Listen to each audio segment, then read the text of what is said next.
Boa tarde, amigos TV 247. Começa agora o Léo ao Quadrado com meu amigo Leonardo Stoppa, mais conhecido como Léo ao Quadrado, né? Assim que o presidente Lula o chama. Tudo bem, Léo? Agora vai virar Léo ao Quadrado, né, Léo? Que depois que vem esse batismo aí de uma autoridade de alta grandeza como o ex-presidente Lula, eu já tô pensando até mudar o nome do canal. A gente vai ter que mudar o nome do programa, vai ter que ser programa do Léo mais o Léo ao Quadrado.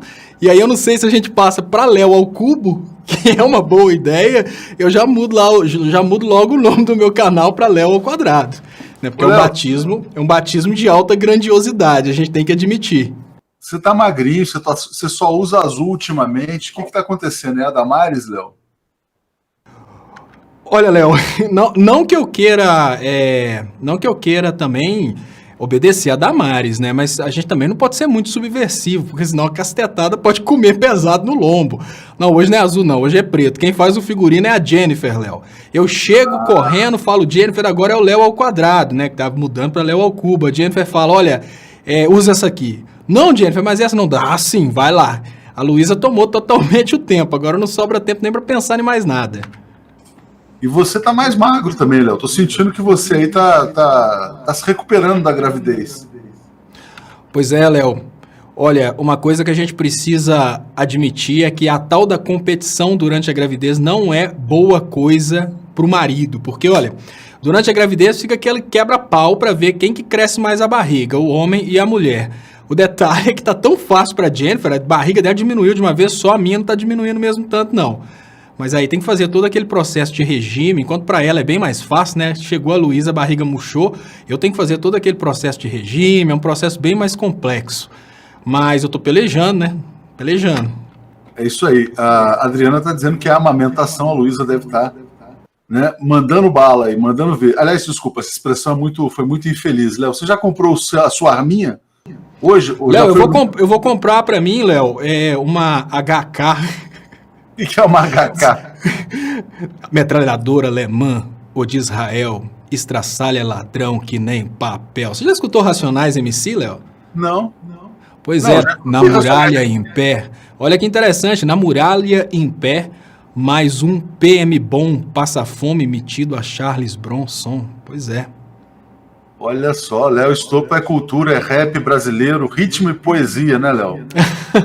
O rap brasileiro, Léo, nos seus primórdios, ele era realmente muito bom.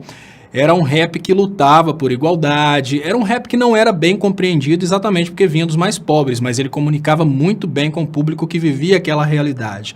E os pseudo-intelectuais da classe média achavam que era uma condição de subcultura, mas não, quando você busca o rap brasileiro, você vai ver que o rap, o funk, obviamente, são as músicas que mais comunicam com o povão. É uma pena que o funk hoje mudou, saiu, né, daquele funk que reclamava de desigualdades sociais e pulou pro tal do funk ostentação, e hoje fica o pessoal fazendo de conta que é rico, sem ser rico, tratando a mulher como objeto, mas havia um tempo em que o rap vivia um sentimento muito feliz. Naquele tempo as pessoas eram tristes, mas elas expressavam a tristeza através da música, e expressando a tristeza através da música eles conseguiam alcançar muitas outras pessoas. Hoje eles estão expressando uma ostentação de um mundo que não existe, né? Um mundo de carrão, é um mundo de pura curtição que não existe na realidade. Então o funk acabou deixando de ser uma expressão da realidade daqueles povos para ser uma expressão de uma desilusão. Olha que interessante, muito bem colocado, Léo. Eu tenho reparado nessa evolução desse funk ostentação, né? Realmente é uma coisa muito deprimente. Léo, sobre a questão das armas, que é a grande notícia do dia, né? O Bolsonaro cumpriu sua promessa de campanha e flexibilizou as armas. Agora são 4 armas para cada cidadão acima de 25 anos, Léo. O que vai ser desse país? Antes vou dar um agradecimento para a Adriana, que está dizendo, nós não mandamos bala, nós mandamos likes. Léo, imagina um país em que cada cidadão de 25 anos para cima possa ter até 4 armas de fogo. Olha, a primeira coisa que eu quero falar a respeito disso, Léo, é que a criançada que estava achando que a arma ia ser liberada a partir dos 12 anos de idade deve estar muito decepcionada. Isso porque muitos daqueles que estavam falando que só estavam esperando o ano virar para o mito liberar as armas para poderem matar os petralhas eram crianças, adolescentes, alguns com 18 anos. Agora que eles ficam sabendo dessa história aí de 25 anos, deve ter batido uma desilusão muito grande. Agora, é claro que o primeiro detalhe, o Bolsonaro vai vender arma para classe média, uma classe média boba que acha que vai ficar dentro de casa apontando o revólver pro portão esperando o ladrão chegar. E hoje a gente precisa admitir que a realidade é que grande parte dos roubos envolvendo invasão de domicílios, eles acontecem na hora que as pessoas estão chegando. Então, tem muita gente aí achando que vai virar 007, tem muita gente achando que vai ter uma capacidade muito grande de matar bandidos. E não é bem assim. Agora, grande problema dessa liberação de armas, Léo, é que ela responde um anseio da sociedade. Essa liberação de armas não é somente uma loucura do Bolsonaro para pagar uma dívida de campanha para Taurus, não. Por incrível que pareça, uma parte da sociedade brasileira realmente acredita que essa liberação de armas vai diminuir a criminalidade. No vídeo que eu fiz hoje, eu recebo mensagens do tipo, seu ignorante, a expectativa é que em 2022 a gente tenha caído pela metade o número de assassinatos. Peraí, você está querendo me dizer que ao armar a população, você espera diminuir o número de assassinatos? Quem vai assassinar de qualquer maneira. E olha, um morto com uma arma na cintura é um morto. Não adianta a pessoa imaginar que o fato do outro ter arma na cintura vai fazer ele cercar balas, cercar tiro. Não é assim, olha, se o Bolsonaro tivesse fazendo a bolsa colete à prova de balas, um kit para a pessoa se proteger do tiro, era mais pertinente. Mas agora, liberar armas para diminuir as mortes é uma coisa que a gente não consegue conceber. Mas eles pescaram aquele argumento de que, olha, o cidadão de bem, na hora que perceber que o outro cidadão de bem está sendo roubado, o cidadão de bem vai reagir? Vai reagir nada. O cidadão brasileiro, o cidadão de bem brasileiro, na hora que ele vê que o outro está sendo roubado, ele corre para não ter que prestar depoimento na polícia.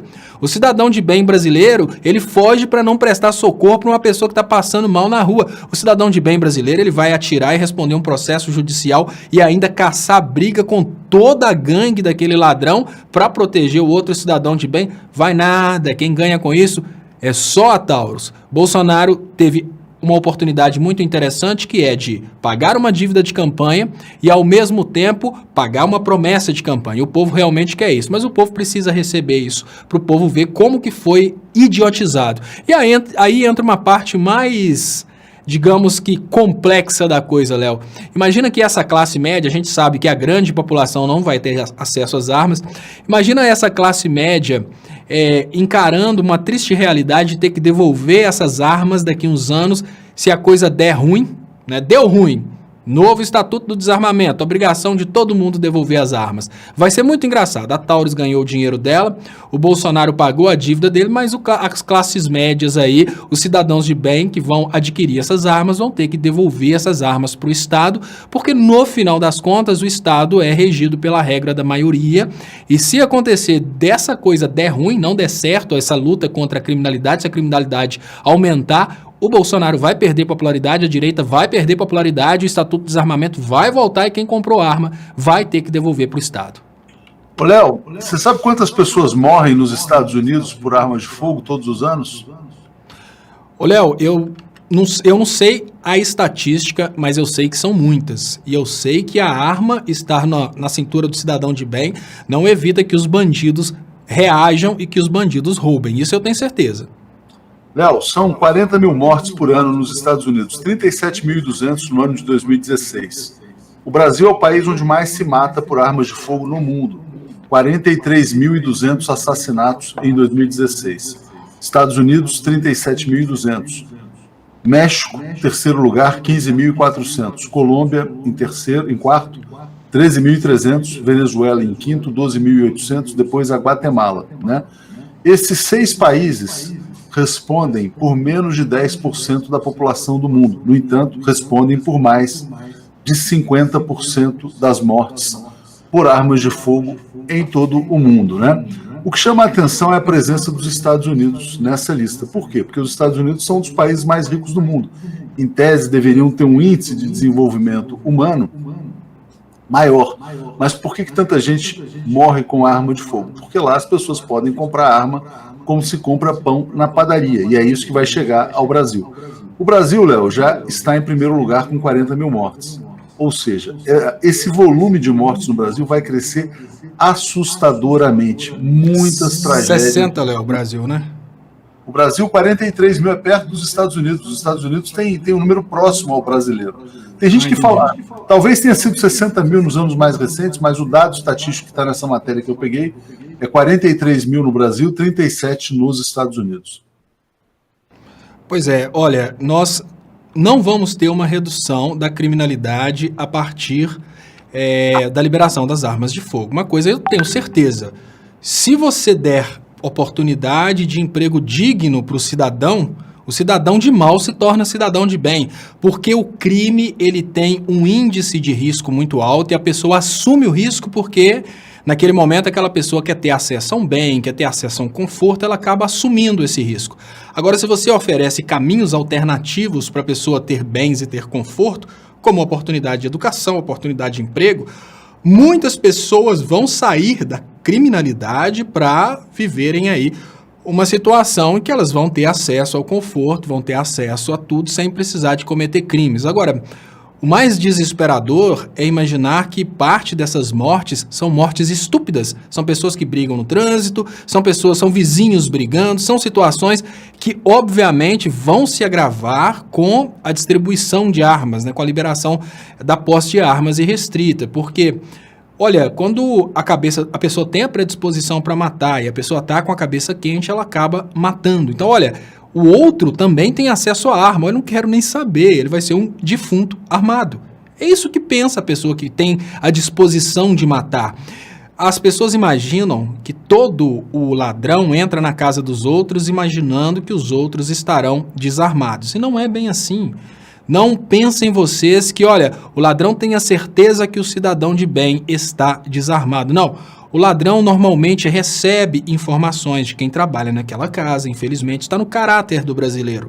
O ladrão, às vezes, intercepta a pessoa entrando dentro de casa, ou o ladrão assume o risco, ele pensa, olha, a pessoa pode estar armada, mas eu vou chegar devagarzinho, ninguém vai perceber. É porque o eleitor do Bolsonaro imagina que todo crime que acontece no Brasil envolve arrombamento e todo crime que acontece no Brasil envolve um arrombamento que poderia ser interceptado por arma de fogo. E outro ponto importante, Léo, é o seguinte: a pessoa mata quando ela tem, digamos que, a predisposição para matar. Muitas pessoas morrem armadas porque elas não têm coragem de atirar contra outra pessoa, simples assim. Isso é a predisposição para matar. Tem gente que não tem predisposição para matar. Então, o argumento de que as armas vão diminuir a criminalidade é o argumento mais utópico do mundo. É o argumento de que, olha, vamos resolver o problema daquele incêndio. Como?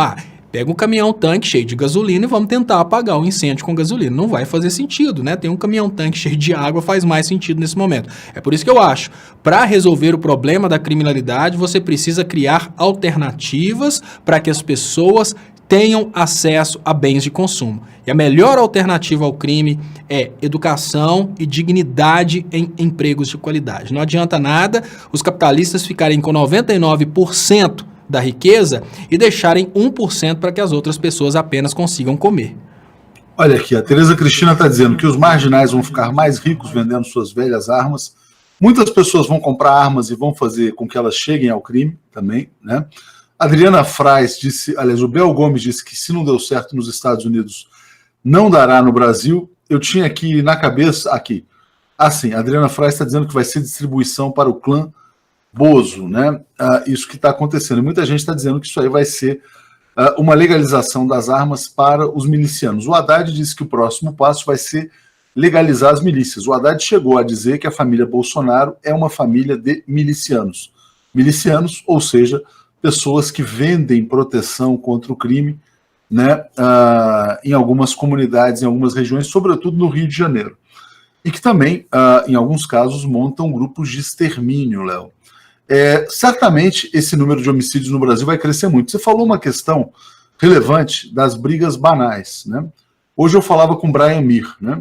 E o Brian falava desse drama das armas, do lobby das armas, de como o discurso dos deputados, daqueles que estão defendendo legalização de armas, é muito parecido com o discurso dos deputados americanos, as mesmas frases, basicamente traduzidas assim, do tipo, não é a arma que mata, quem mata é o ser humano. Óbvio, é o ser humano que mata quando ele tem uma arma, né? Mas, enfim, as pessoas repetem essas idiotices. E o Brian contou de casos que ele conhece, por exemplo, de uma pessoa da região dele, que matou o melhor amigo depois de 12 horas bebendo uísque. Eles ficaram 12 horas bebendo uísque, jogando conversa fora e tal, de repente, 12 horas no meio da bebedeira, aflorou uma desavença antiga do passado, sei lá, um descobriu que um ficou com a namorada do outro, o cara pegou o revólver e matou o melhor amigo, depois foi chorar, não, desculpa, matei o melhor amigo, mas não queria matá-lo. Essas coisas estúpidas vão acontecer com uma frequência cada vez maior no Brasil, como se já morresse pouca gente aqui nesse país, né, Léo? Exatamente, Léo. A estupidez é, sem dúvidas, aonde essa distribuição de posse de armas vai agir de uma forma mais perversa. A estupidez inconsciente, como o caso de um cara que bebe e comete um ato estúpido. A estupidez do sangue quente é o cara que acabou de bater o carro, ou então um vizinho que acabou de desrespeitar uma determinada regra do outro vizinho. Olha, não mexe no meu portão. Aí o outro vizinho vai lá e mexe no portão. Não constrói aí porque eu não aceito que você construa uma janela nesse lugar. O cara construiu, iniciou um bate-boca, tiro de um lado, tiro do outro, algum pode morrer. Esse tipo de estupidez, obviamente, pode ser evitado, né, esse tipo de morte, pela dificuldade em ter acesso às armas. E o grande problema é que a classe média, principalmente essa classe média que apoia o Bolsonaro, ela vai comprar armas num ato muito semelhante ao ato da classe que apoia o trabalho nosso, nos dá um superchat. Comprar armas agora vai ser uma forma de mostrar para o Bolsonaro que, olha, eu estou feliz com o que o Bolsonaro fez, eu estou feliz, vou louvar o governo Bolsonaro. O cara entra lá, o classe média, que não vai ter 4, 5 mil reais, não faz diferença no orçamento desse cara, esse cara entra lá, compra uma arma, tira uma foto com a arma e fala, já posso ter minha arma. É uma forma de declarar apoio ao Bolsonaro. Essa estupidez significa levar para casa um objeto que pode ser usado durante uma briga de casal, um objeto que pode ser usado para suicídio na hora que um adolescente está sofrendo bullying na escola. É a estupidez que mais vai gerar prejuízos nesse momento. Porque imaginar que uma pessoa que é boa vai usar essa arma para cometer crimes friamente, não, o cara, porque ele teve acesso à arma agora, ele vai para as ruas assaltar. Isso é, logicamente, não concebível, porque quem tem essa predisposição para ser criminoso, o cara já consegue a tal da arma fria. Mas a estupidez é o que mais preocupa, sem dúvidas. A Marlene está dizendo, Léo, quero ver quem vai levar a pior quando o bandido entrar na sua casa ou estabelecimento. Né? Ele vai chegar atirando, abrindo fogo, não vai dar nem tempo de reagir. Você falou uma questão relevante que é dos suicídios. Né? O número de suicídios nos Estados Unidos é muito grande também, sem falar nos massacres, né, que já são muito conhecidos. Massacre na boate. Aquele cara, por exemplo, que odeia o fato de, sei lá, ou que tem um trauma por bullying, ou que tem uma rejeição pessoal em razão de alguma tendência homossexual, vai lá, entra na boate gay, dispara, tem um monte, essas coisas que a gente vê todos os dias. Mas o número de suicídios também é muito alto, e também é muito alto porque o jovem sabe, os pais têm arma em casa, o jovem por alguma razão quer se matar e falou, encontrei uma arma, tal, chegou, resolveu o problema dele da maneira mais rápida. Né? Então é um outro problema que se abre para as famílias brasileiras também, que é a tendência de um aumento significativo dos suicídios, Léo.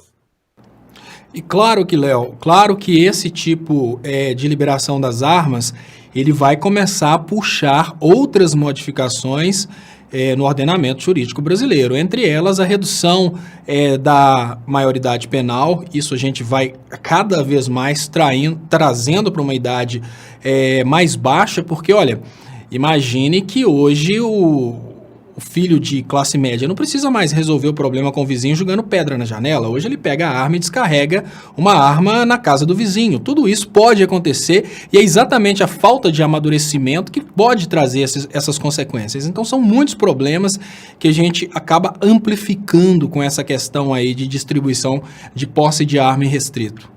Muitos comentários legais chegando aqui. O Ricardo Lomeu dizendo, será o faroeste caboclo da canção da Legião Urbana. Silvia Brusco dizendo, PCC deve estar feliz, não vai precisar contrabandear armas, vai saber quem assaltar para ter uma, né? Jaru Cruz, quem se armar não beba. E aqui Rosilei dos Santos dizendo, olhem quanta violência ocorreu entre o primeiro e o segundo turno das eleições com armas de fogo. Agora será um bang-bang. Eu te pergunto, Léo, sobre a violência política. Imagina o seguinte, o bolsonarista compra um revólver. Aí ele encasqueta, né, que determinada pessoa é petista, ou é do MST, ou é de esquerda. Aí ele vai lá, o Bolsonaro mandou matar petista, esquerdista, mandou matar gay, LGBT, etc e tal. Você acha que a violência política tende a aumentar no Brasil? E depois, né, quando a família das vítimas for reclamar na delegacia, não, mas veja bem, isso aí foi uma briga política, tal. Como é que você acha que vai ficar a situação da violência política no Brasil? Léo, toda violência vai amplificar. Existe até a teoria, algumas pessoas imaginam que isso já é uma forma do Bolsonaro armar a classe média para uma possível guerra civil. Eu imagino que não. Eu imagino que a intenção do Bolsonaro não é preparar a população para uma guerra civil. Eu imagino que a intenção dele seja somente pagar uma dívida de campanha com a Taurus e pagar também essa questão aí do Bolsonaro ter prometido isso. Mas venhamos e convenhamos. Imaginem as situações que nós vivemos na política ultimamente. Pessoas pensam coisa do tipo, olha, agora os ruralistas, né, eles vão poder evitar a invasão do MST, mas o MST também pode se armar, assim como qualquer grupo de esquerda pode se armar.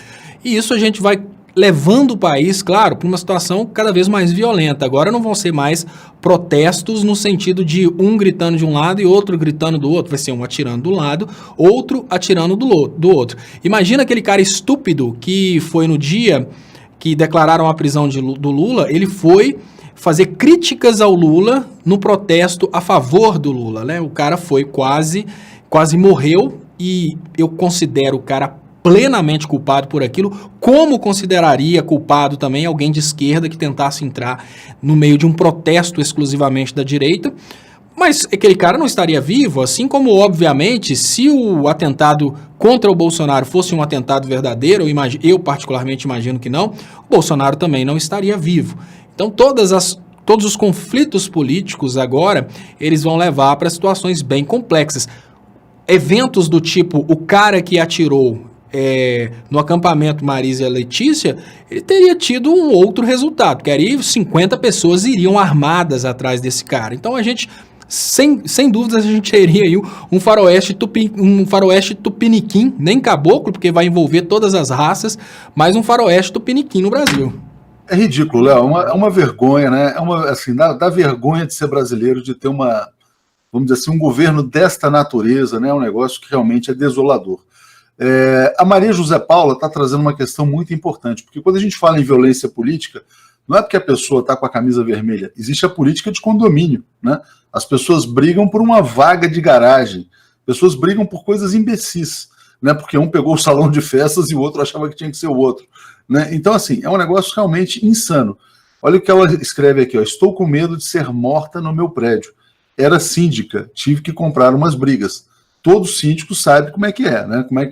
Como é que as coisas funcionam. Paulo Andrade, coitados dos professores, alunos já iam armados à escola, e agora, né? E aqui tem uma outra, ó, Elizabeth Nascimento, também sou síndica e tenho medo, né? Então, qualquer discussão banal, boçal, pode ensejar um assassinato, né? Natural, né? Realmente é uma situação dramática, Léo. Sim, Léo, além de ser uma situação dramática sobre o aspecto social, é uma situação dramática também sobre o aspecto econômico, porque nós começamos a investir em coisas que não geram desenvolvimento. O Brasil começa a investir numa ideia armamentista e, aos poucos, nós começamos a incentivar uma cultura de armamentismo e uma cultura de desunião, porque quanto mais o Bolsonaro vai dividindo a sociedade brasileira, mais ele vai criando muros, e esses muros vão gerando condições aí que vão só distanciando a possibilidade de prosperidade do nosso povo. Há 3 anos atrás eu fazia uns vídeos falando sobre a importância do brasileiro se conscientizar que o maior inimigo estava fora. Hoje eu me sinto dentro disso que eu estou falando, hoje quando eu chego às vezes para fazer uma compra e eu chego na frente da loja Riachuelo, eu falo, olha, ainda que só exista o que eu quero comprar nessa loja, eu não posso comprar aqui. E aí a gente vai levando essa situação aos poucos para a sociedade. E essa sociedade que já está dividida, ela pode começar a usar armas, inclusive, para vingar daquelas pessoas que elas consideram comerciantes, que são contra a ideologia política delas. Aí, de longe, uma pessoa dá um tiro, por exemplo, num comércio, uma pessoa vai tentando esvaziar os comércios, as pessoas vão tentando atentar aos poucos contra a economia. E uma coisa muito importante, o Bolsonaro acaba de colocar toda a polícia do Brasil extremamente vulnerável. E eu falo vulnerável, Léo, porque o diferencial da nossa polícia é exatamente a exclusividade do uso das armas. A partir do momento que a polícia não tem mais a exclusividade do uso das armas, a polícia torna-se vulnerável. Imagina um cara chegando para prender o Zezinho no bairro do Zezinho e de uma janela tem a menina que gosta do Zezinho. Dentro da casa tem os pais, né, o pai, a mãe e o irmão do Zezinho, todos armados, cada um com 4 armas. A polícia torna-se vulnerável nessa nova ação do Bolsonaro, que ele acha que está sendo uma ação pró-Taurus e, obviamente, ele sabe que não é a favor do povo, mas é uma ação completamente contrária a uma lógica política dentro do Brasil. É inacreditável, Léo. O Rodrigo, inacreditável que o Brasil tenha descido tanto, né, em tão pouco tempo. Brasil, país extremamente respeitado nos governos Lula e Dilma, hoje no fundo do poço, na lama, né, na lama internacional. Rodrigo Rocha dizendo, o índio poderá usar flechas contra os invasores? Né? Boa pergunta. E a gente tem aqui também o William Robson, lá do Rio Grande do Norte, nosso amigo, dizendo, a liberação de armas para os donos de propriedades pode ter também muita relação com taxar o MST de terrorista. Eles vão dizer, a partir de agora, que atirarem sem terra será legítima defesa. Vai dizer, matou um sem terra, era legítima defesa da propriedade, como antigamente tinha legítima defesa da honra. Gente, vamos compartilhar, curtir a transmissão, fazer as inscrições no canal, porque a gente está caminhando rumo aos 300 mil. Léo, movimentos sociais como MST vão estar muito ameaçados, né?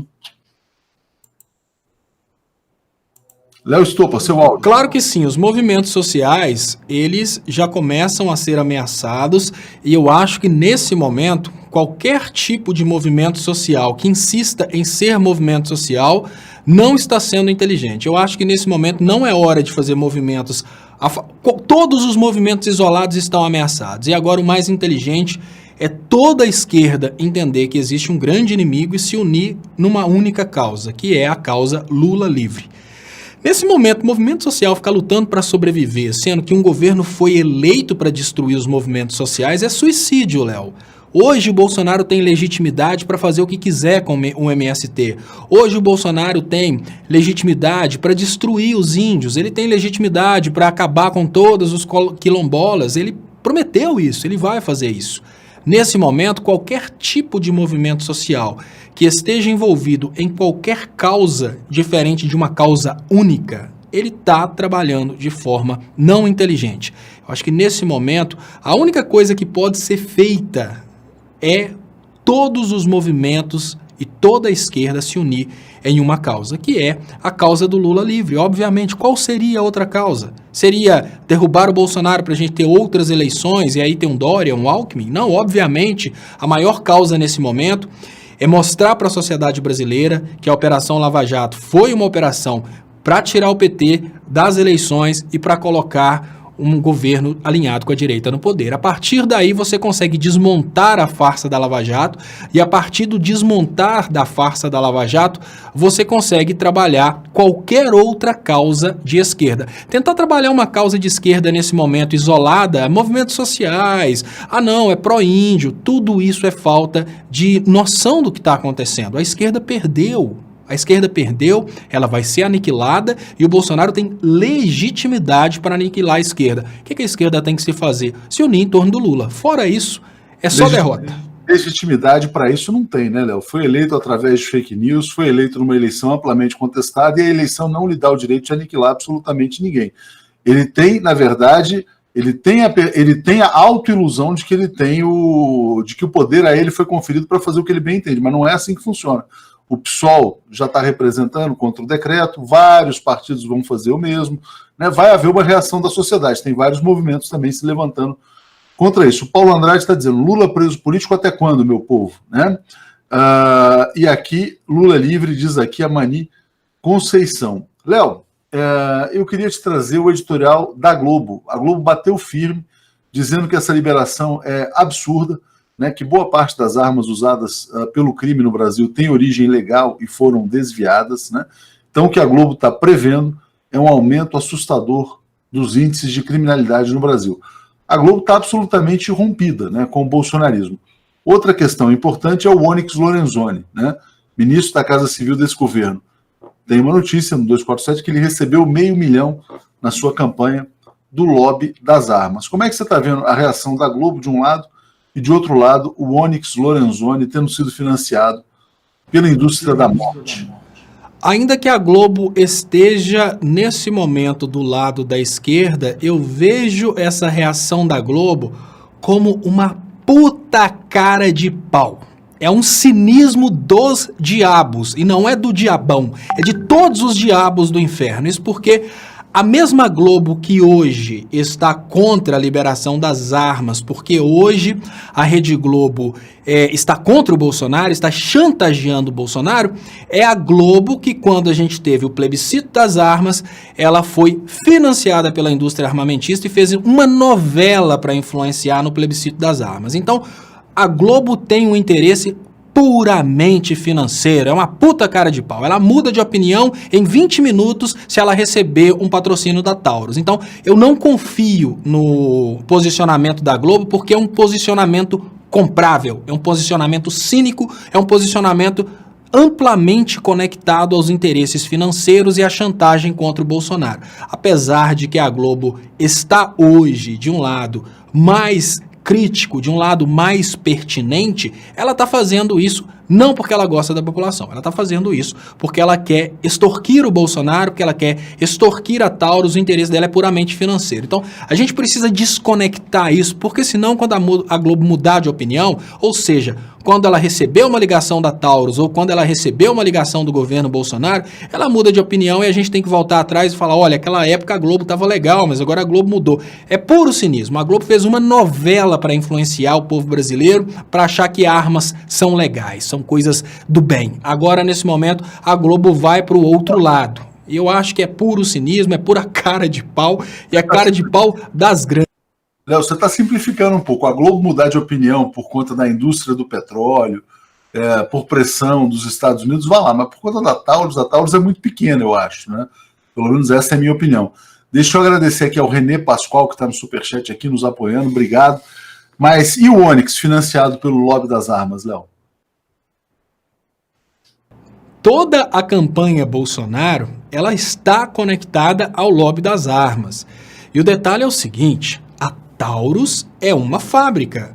A liberação de venda de armas, ela vai servir, obviamente, para toda a indústria armamentista. A gente não pode reduzir essa realidade só a Taurus. A Taurus tem essa exclusividade, me parece, de fornecimento para o governo brasileiro, que é bem diferente da Taurus ser o vendedor exclusivo de armas no Brasil. Não tem um monopólio de venda de armas. O Bolsonaro é o garoto propaganda da Taurus, que é bem diferente de a única empresa que vai vender dentro do Brasil ser a Taurus. O classe média vai querer comprar a arma que está sendo promovida pelo último 007. É assim que funciona nos Estados Unidos. Aquelas pessoas que têm mais posses, elas assistem o filme do James Bond, ficam todas entusiasmadas com a situação lá de um herói que sabe usar muito bem as armas e compram a arma que está sendo patrocinadora do filme. Assim como a gente sabe que várias outras indústrias de armas vão começar a vender mais por causa disso. Bolsonaro vai liberar em pouco tempo a venda de armas pesadas para ruralistas. Como nos Estados Unidos as armas pesadas podem ser vendidas para cidadãos de bem, provavelmente vai ser o próximo passo dele. Então, vender armas, para que as armas substituam o gosto do brasileiro, que hoje são carros de luxo. O brasileiro adora ter um carro poderoso. Olha, quem sabe eles não consigam mudar o gosto do brasileiro. Agora, ao invés do brasileiro comprar um sonzão, colocar no carro e ir passear, o brasileiro vai chegar perto das meninas e mostrar: olha aqui a metralhadora nova que eu consegui comprar. Não vai mais ser um carro, vai ser uma arma, é uma joia que a classe média vai adquirir de agora para frente. Então a coisa é muito grande. É claro que a gente não pode reduzir a intenção da Globo simplesmente a Taurus. Lembrando que a Rede Globo fez uma novela, aquela novela Bang Bang, foi uma novela que inclusive tentaram bloquear a novela porque ela tinha uma finalidade clara de influenciar no plebiscito das armas, ou seja, foi uma novela eleitoreira. Essa mesma Rede Globo que fez aquela novela, hoje está tentando bater de frente com o Bolsonaro, porque ainda não fechou negócios com o Bolsonaro. Mas quando ela fechar negócios com o Bolsonaro, ela vai ser a favor das armas, ela vai trazer matérias mostrando que as armas diminuíram em muito a criminalidade. É a mesma Rede Globo que está hoje fazendo business para manipular o Bolsonaro para conseguir os patrocínios de antes. Rosilei dizendo que vai ser um tal de fazer selfie com arma na mão. Léo, já que você falou sobre Globo, a gente precisa falar sobre a CNN. Falamos sobre a CNN em vários programas. A CNN está chegando ao Brasil pelas mãos de um empresário aí das suas Minas Gerais, chamado Rubens Menin, dono da MRV Engenharia, construtor de casas, empresário muito rico, ficou bilionário nos governos Lula, porque, evidentemente, o Brasil cresceu muito, a classe média se multiplicou e ele pôde vender muita casa popular graças aos governos Lula e Dilma, e com isso ficou um cara bilionário. Bom, fez dinheiro e agora traz a CNN para o Brasil.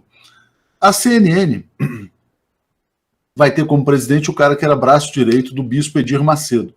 Eu mandei uma mensagem para o Rubens me respondeu dizendo que a linha editorial não vai ter nada a ver com a Record, vai ser totalmente independente. No entanto, o Rubens deu uma entrevista para o jornal Correio Brasiliense, e nessa entrevista ele fala as mil maravilhas do Bolsonaro, dizendo que os empresários nunca estiveram tão eufóricos, que os filhos deles são muito bons, muito éticos, etc. e tal. Ou seja, qual que é a percepção? Está nascendo a Fox News Brasil, que paradoxalmente não vai ser a Fox, vai ser a CNN Brasil, que vai ser a TV de ataque, ou a TV dos Bolsonaros, para competir contra a Globo News, que eles chamam de Bobo News, né? Então vem aí a guerra CNN versus Globo News ou versus Bobo News na visão dos bolsonaros. Léo, o que você acha desse embate versus Globo? Olha, de cara eu acho muito bom, porque por mais que ela venha para fazer um jornalismo pró-Bolsonaro, eu acho muito importante que a Globo tenha um concorrente de peso dentro do Brasil, porque a Globo, nesse momento, ela está trabalhando, aparentemente, num jornalismo menos antipetista e um pouco mais parcial. A Globo não é contra o Bolsonaro. A Globo está mostrando que é verdade. Se a Globo tivesse mostrando... se estivesse realmente polarizada para perseguir o Bolsonaro, a gente poderia até falar, não, a Globo não é contra o Bolsonaro. A Globo, depois de todo o tempo em que ela ficou perseguindo o PT, ela chegou à conclusão que ela desequilibrou as coisas e nesse momento ela perdeu com isso. Agora ela tenta resgatar a credibilidade de imparcialidade dela. Então, nesse momento, como os escândalos que estão acontecendo são os escândalos do governo Bolsonaro, a Globo tem que falar do governo Bolsonaro. Mas é importante, ainda que a CNN esteja vindo para o Brasil, obviamente, para entregar para o brasileiro um jornalismo que seja um jornalismo pró-Bolsonaro, é importante um concorrente de peso para a Rede Globo, porque senão a Rede Globo continua tendo o poder de exclusividade e chantagem sobre o povo brasileiro. Eu acho bom qualquer coisa que venha para dividir a atenção das pessoas, para ter um jornalismo mais difuso e, em especial, para tirar um pouco as pessoas que são alienáveis, porque elas escutam e ouvem, elas ouvem e assistem exclusivamente a Rede Globo. Isso acaba sendo importante, para mim isso acaba sendo bom. Léo, o Júlio Nunes, membro do canal, está dizendo: até quando Lula vai aguentar a prisão política? E nós, o que faremos? Denise Antônia traz uma questão importantíssima. Vamos ver a morte de muitas mulheres no ambiente familiar. E o Bolsonaro, né, com aquela inteligência que Deus lhe deu, né, faz piada. Ele fala que agora não vai ser mais feminicídio, vai ser homicídio, que as mulheres poderão ter armas e se defender dos agressores. Né? Deise Ribeiro, como sobreviver nesse país corroído pelo ódio? Essa é a questão que milhares e milhares de brasileiros se colocam, né? muitos brasileiros gostariam de emigrar para outros países, mas agora o Brasil saiu do pacto de imigração também, né, graças a esse chanceler obscurantista, que é o Ernesto, e os brasileiros também vão ter muita dificuldade para ir para outros países. Parece que isso aqui vai virar meio purgatório da humanidade, né? Pode ser que seja essa a consequência. Que nojo deste homem, diz a Sônia Maria Martins Guirado. Realmente é o que ele inspira mesmo na maioria das pessoas que tem um mínimo de humanidade e de inteligência também, porque não basta, tem que ter também a capacidade de juntar os pontos, né? Léo, vamos passar para um outro tema agora internacional importantíssimo, né? Que é a derrota do Brexit na Inglaterra. A Theresa May, que você conheceu aí, você morou na Inglaterra, né, até recentemente, ela está há 2 anos fazendo uma lenga-lenga, dizendo que não, vai tirar a Inglaterra da União Europeia, foi derrotada, é a maior derrota de um governo inglês na história do parlamento, né? O Jeremy Corbyn, que é o líder da oposição trabalhista, pede já eleições, né? E se houver eleições, ela vai cair, obviamente ela vai ser derrotada, porque ela perdeu de uma maneira humilhante, né? O Parlamento Europeu a derrotou. E aí o que acontece? Se houver novas eleições, a gente pode ter a vitória da esquerda na Inglaterra, que é uma esquerda muito mais esquerda do que os antigos trabalhistas.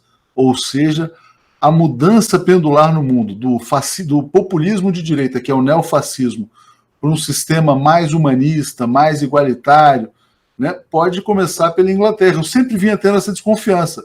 Né? As pessoas, não, veja bem, vai ter uma revolução socialista nos Estados Unidos, vai acontecer isso, vai acontecer aquilo. Onde eu vejo que a coisa está meio madura para acontecer é na Inglaterra, Léo. Eu acho que na Inglaterra vai vir novidades, da Inglaterra virão novidades interessantes. Léo, uma das coisas mais interessantes a respeito do Brexit é que o Brexit foi exatamente a mesma setagem de mente que aconteceu no Brasil. A realidade é que lá na Inglaterra, o que estava acontecendo? A direita inglesa, que apoiava esse extremismo do Brexit, né? Brexit como sendo a saída do Reino Unido do bloco da União Europeia. A direita começou a espalhar argumentos contra os povos da Europa, e isso aconteceu num momento muito especial, gente. Tem uma forma muito interessante da gente fazer uma leitura do Brexit. O Brexit aconteceu porque os ingleses cansaram de receber europeus. E não cansaram de receber europeus porque cansaram da cara dos europeus, é por causa do nível dos europeus que estavam chegando na Inglaterra. No primeiro momento, os europeus que iam para a Inglaterra, os imigrantes que iam para a Inglaterra, iam para fazer aquilo que eles chamam de subemprego, que para nós que vamos para a Inglaterra para trabalhar são empregos desejáveis, né? Normalmente iam pessoas do resto da Europa e da África para trabalharem como lixeiros, para trabalharem como motoboys, enfim, coisas que os ingleses não queriam fazer. Depois que a União Europeia recebeu os países que estavam vindo do bloco socialista, ou seja, os países da ex-União Soviética, a Inglaterra começou a receber potências intelectuais. Depois que entrou Polônia, Romênia, Bulgária, a Inglaterra começou a receber várias pessoas com níveis universitários. Então, a Inglaterra começou a receber pessoas que estavam chegando lá e ocupando os altos empregos. Eu trabalhei com várias pessoas que tinham vindo da Romênia, todas elas com curso superior em engenharia elétrica. Enquanto o inglês tinha preguiça, estudava só até o nível médio e já começava a trabalhar, ele estava trabalhando no mesmo site com várias pessoas que tinham nível superior porque vieram da Romênia. Na Romênia, a educação era gratuita. Aos poucos, essas pessoas começaram a tomar gerência de empresas, começaram a ser supervisores. Então, é muito comum na Inglaterra hoje o inglês trabalhar supervisionado por um estrangeiro. Isso começou a gerar um certo desconforto. Os ingleses davam desculpa que é porque as pessoas estavam vindo para a Inglaterra, né, na época que eu estava lá, as pessoas estão vindo para a Inglaterra para tomarem os empregos dos ingleses, e eles tomam os empregos dos ingleses porque eles cobram barato. Mentira. estavam chegando pessoas mais bem qualificadas na Inglaterra. Enquanto italianos iam para montar restaurantes, enquanto portugueses iam para realizar as atividades de subemprego que os ingleses não queriam fazer, isso não incomodava ninguém. No momento em que começaram a ir para a Inglaterra, as pessoas com nível universitário dos países da ex-União Soviética, aí começou a incomodar a Inglaterra. Mas o mais desesperador foi o argumento utilizado pela extrema-direita inglesa para sugerir que a Inglaterra e a União, o Reino Unido, deveriam sair da União Europeia. O argumento era que a Inglaterra seria invadida por turcos islâmicos, o argumento era esse, seremos invadidos por muçulmanos turcos, e também o argumento de que as pessoas estavam indo para a Inglaterra só para receberem benefícios e para usarem o sistema de saúde inglês. Olha, vários especialistas, vários cientistas, vários economistas mostraram que tudo o que a Inglaterra e o Reino Unido gastavam com a União Europeia não era nada perto do lucro que a Inglaterra e o Reino Unido tinham da União Europeia. Mas mesmo assim, o sentimento de misoginia, o sentimento de inveja de estarem perdendo os altos postos para os imigrantes, fez com que os ingleses votassem pela saída da União Europeia. E o mais interessante, quando a gente busca o argumento do Brexit, a gente chega exatamente ao princípio do nazismo. O Brexit aconteceu na Inglaterra de uma forma muito semelhante ao nazismo do Hitler. E agora, essa notícia, Léo, ela mostra o seguinte: a polarização mental causada pela extrema-direita através da mentira no Reino Unido, ela caiu. Aos poucos as pessoas começaram a perceber as merdas que fizeram. E esse tempo que demorou para esse semancol acontecer é um indicativo muito interessante de que a alienação política dura um pequeno ciclo.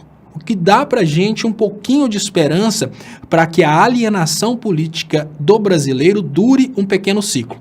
Agora tem um problema. Na Inglaterra, no Reino Unido, eu falo Inglaterra, mas obviamente é Reino Unido, é reversível.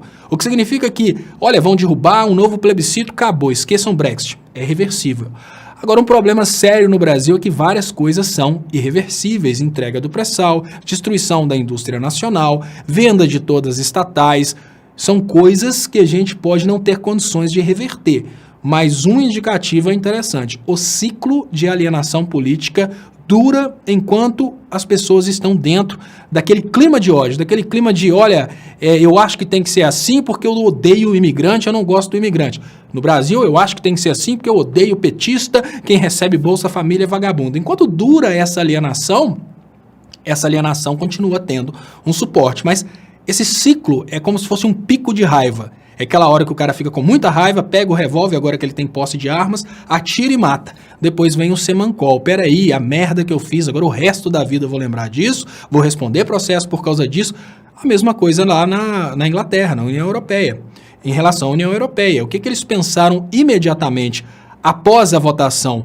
Olha, eu votei com raiva porque aquele imigrante tomou meu emprego, votei com raiva porque eu perdi minha namorada para aquele imigrante, votei com raiva porque aquele imigrante tem um posto superior ao meu. Mas eu não vou conseguir mandar aquele imigrante embora, ele já está aqui, já está estabelecido. Eu vou evitar que outros venham, mas eu também vou perder meu direito de poder ir. Então, aos poucos, as pessoas foram percebendo como que elas foram imbecilizadas pelo argumento da direita e traz para a gente uma esperança de que as pessoas ao redor do mundo percebam o argumento imbecilizador da direita e passem a pensar com a própria cabeça, né? A campanha que a gente está tentando desenvolver desde o início, talvez num dos primeiros programas da TV 247, a gente trouxe a frase "Just give brain a chance", né? Dê uma chance ao cérebro. Talvez seja o momento que o povo começa a dar uma chance ao próprio cérebro e perceber que foi longe demais, né? Essa idiotice, infelizmente, ela chegou longe demais e está na hora de parar no mundo inteiro. Pois é, sobre idiotice, Léo, então vou trazer aqui um tweet do Jair Bolsonaro, né? Uma hora atrás, ele dizendo: além das inúmeras iniciativas tomadas nesses primeiros dias de governo, aumentamos de 3 para 10 anos o prazo para a renovação da posse da arma de fogo e acabamos com a subjetividade para a compra, que sempre foi dificultada ou impossibilitada. Está dizendo que esse é apenas o primeiro passo, ou seja, vem mais violência e mais estupidez pela frente, Léo. Sim, é o governo da estupidez, claro. Agora, quando a gente pensa que acaba o período de renovação, eu sou muito a favor, quando a gente pensa, olha, renovação é um critério puramente, no Brasil hoje, esse critério de renovação, ele é puramente arrecadatório. Isso é uma crítica que acaba dando um pouquinho de argumento para o Bolsonaro. Dois problemas sérios relacionados à posse de armas no Brasil que acabou dando para o Bolsonaro condições de fazer tudo isso acontecer. Se esses problemas não existissem, a gente não teria hoje essa liberação da posse de armas com tanto apoio popular. A gente precisa pensar de onde vem o apoio popular para o Bolsonaro. Primeiro, a discricionariedade nas mãos do delegado de polícia dava para o delegado condições de liberar armas para os amigos e de liberar armas por causa do pagamento de propina. Isso acabava gerando uma certa desigualdade, porque duas pessoas com os mesmos critérios, elas eram atendidas de formas diferentes, exatamente por causa da existência dessa discricionariedade que gerava uma certa condição para o delegado vender as decisões. Isso era um problema sério que acabou dando para o Bolsonaro um pouco de argumento para agir nesse sentido. Esse problema, se ele não existisse, ou seja, se a posse não fosse liberada para ninguém, a posse não é liberada para ninguém, obviamente a gente teria aí condições de evitar esse problema. E uma outra coisa que a gente precisa admitir, as renovações constantes no Brasil, como elas estão sempre atreladas ao pagamento de taxa de renovação, elas acabam dando para o político o argumento de falar que a finalidade da renovação é simplesmente o Estado tomar dinheiro do cidadão.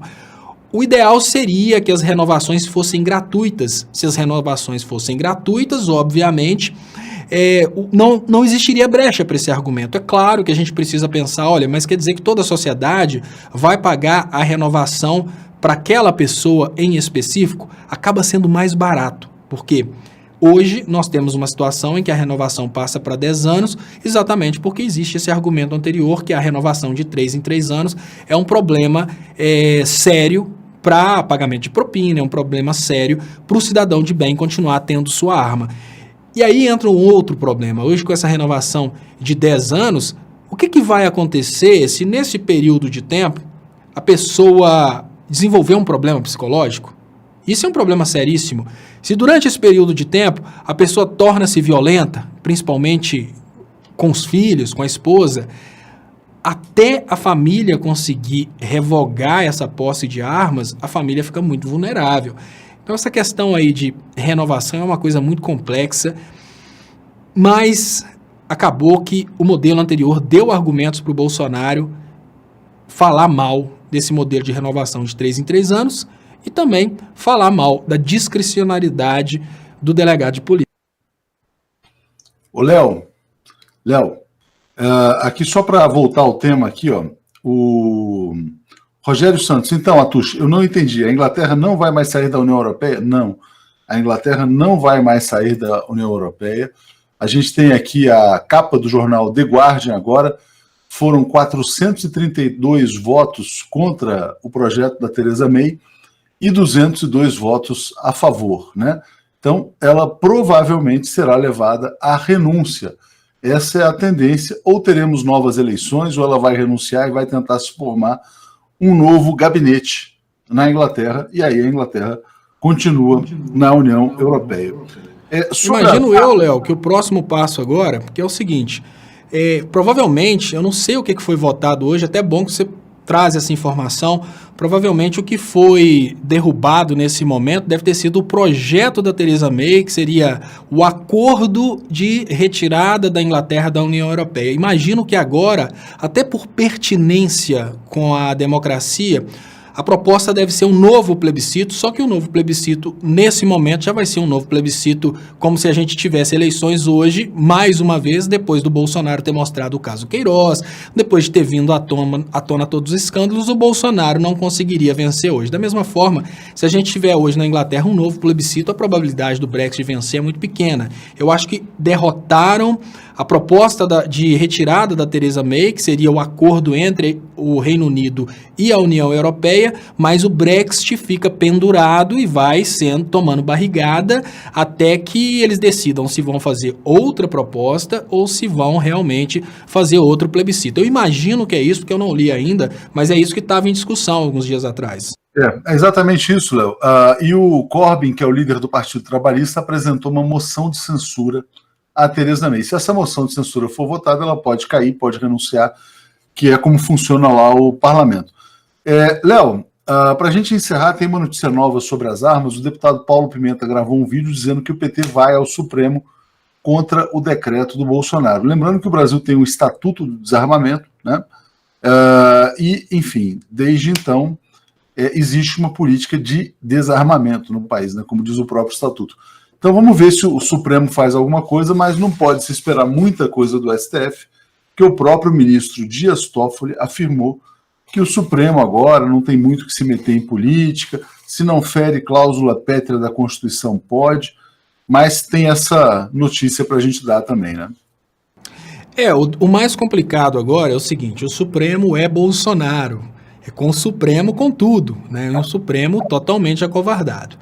Esse Supremo que é totalmente acovardado e que é Bolsonaro tem uma desculpa muito interessante para fugir. Isso não é competência do Supremo, é o que eles vão falar, é o que o Toffoli já falou. Afinal de contas, o Estatuto do Desarmamento, imagino eu que ele, nesse momento, ele não está sendo ferido porque o Bolsonaro está trabalhando na discricionariedade do Poder Executivo. Porque a discricionariedade que fica nas mãos do delegado de polícia, e o delegado de polícia como sendo, Polícia Federal, como sendo parte do Poder Executivo, é como se a instituição Polícia Federal tivesse relaxado a discricionariedade. Eu estou falando isso, não que isso seja correto, mas como sendo uma linha de defesa que pode ser utilizada pelo Bolsonaro.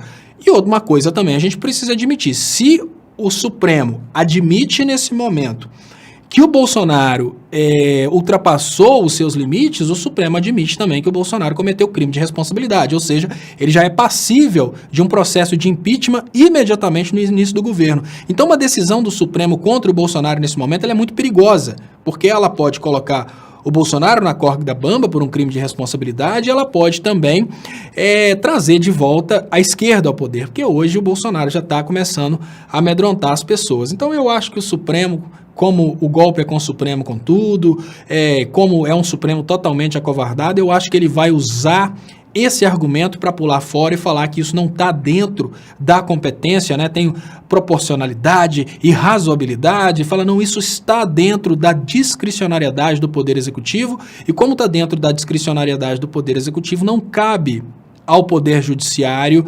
ultrapassar isso, senão seria invasão de competência. Se é ou não é, fica na opinião de cada um, mas imagino que vai ser essa a linha de defesa, a linha de pula fora do STF para responder, obviamente, a favor do Bolsonaro nessa questão. Obrigado, Luz Maria Andrade. As likes são importantes, vamos dar like. Acabei de ver uma frase da Theresa May, Léo, no jornal Telegraph, né? O jornal dá como manchete que a derrota foi humilhante para ela, uma humilhação completa, e a frase dela é: o parlamento falou, o governo irá ouvir, né? Então aguardam-se aí os próximos passos da Theresa May.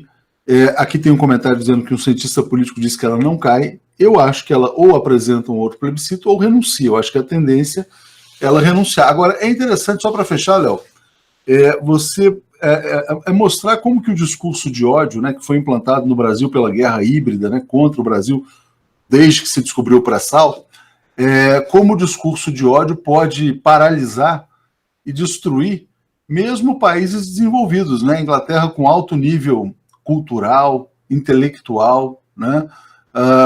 Antigo Império Britânico, há mais de 2 anos, um país parado em torno do nada, né? Léo? Imagine o tamanho do prejuízo que a Inglaterra está tendo por ter parado tudo que ela fazia para discutir isso. Os jornais só falam disso. O povo tem medo por causa disso. Léo, um dos motivos de eu ter desistido da Inglaterra é isso. Eu pensei, olha, por mais que eu já tinha 5 anos de Inglaterra, eu poderia ter, obviamente, aplicado para a cidadania inglesa, mas eu pensei qual que é a justificativa para eu continuar vivendo num local onde o povo votou pela minha expulsão, o povo votou que não me quer lá.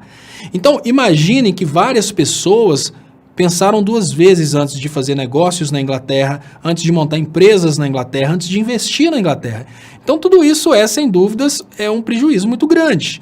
E imaginar que todo esse prejuízo foi causado por causa de uma brincadeira de discurso de ódio, de um doidão, chapadão, da extrema-direita inglesa, que quis mostrar para o parlamento europeu que ele conseguiria levar a Inglaterra para uma desgraça no sentido de brigar com toda a União Europeia. E olha, não pense que é brincadeira. O discurso pós-vitória do Brexit foi um discurso de triunfo. Eu esqueci o nome do parlamentar do UKIP. Se você lembrar, você me lembra. Se você lembrar do nome dele, fala aí que eu esqueci. Que é aquele loucão que levou a política inglesa para dentro de um boteco. Ele chegou, né, na reunião do Parlamento Europeu, posterior ao Brexit, ele chegou contando vitória no Parlamento Europeu e ainda tirou onda. Peraí, vocês falaram que as minhas ideias eram loucas. Não, todo mundo menospreza, obviamente, a ignorância do povo. E depois disso ele pulou fora da liderança do UKIP. Ele saiu fora porque ele viu, olha, eu já fiz toda a merda que eu precisava fazer, eu vinguei de todo mundo, eu mostrei que eu consegui, agora eu tô fora, agora eu não quero brincar mais de parlamento não quero brincar de liderança de parlamento não. Depois de toda essa loucura, obviamente, o Bolsonaro inglês, que é esse cara da UKIP, ele conseguiu fazer toda essa merda acontecer e a Inglaterra tá parada por causa de toda essa merda. Léo, a gente tem uma vantagem, que é o seguinte, a Inglaterra votou um plebiscito pelo Brexit, então fica muito difícil o volta atrás.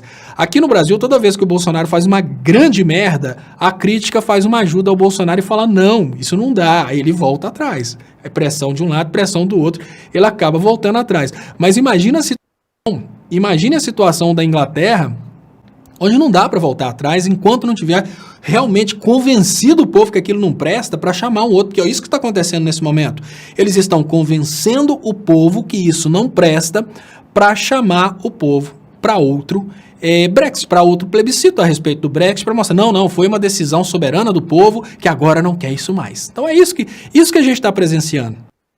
Léo, eu vou encerrando aqui com um comentário da Tânia dizendo, trabalho incessante do 247 nessa loucura do governo Bolsonaro. A gente recebe muito esse comentário, viu? Que graças a nós, Léo, e a toda a equipe, né, as pessoas conseguem atravessar esse vale de loucura que o Brasil está vivendo, parece um negócio distópico mesmo, um videogame, né? Os loucos tomaram o poder, é um cenário de insanidade completa.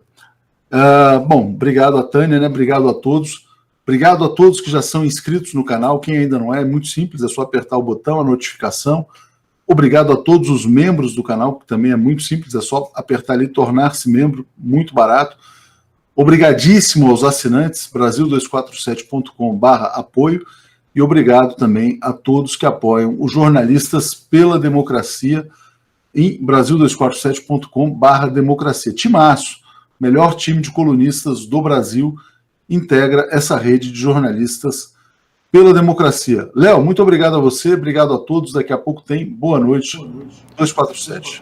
Léo, antes de ir embora, Léo, deixa eu te contar uma história a respeito do Leonardo Stoppa e do Brexit. Eu vou compartilhar na minha guia comunidade daqui a pouquinho o meu terceiro vídeo que eu fiz na internet, e foi uma história até bem interessante, que foi o seguinte, eu tinha feito meu segundo vídeo, minha página no Facebook tinha 30 pessoas.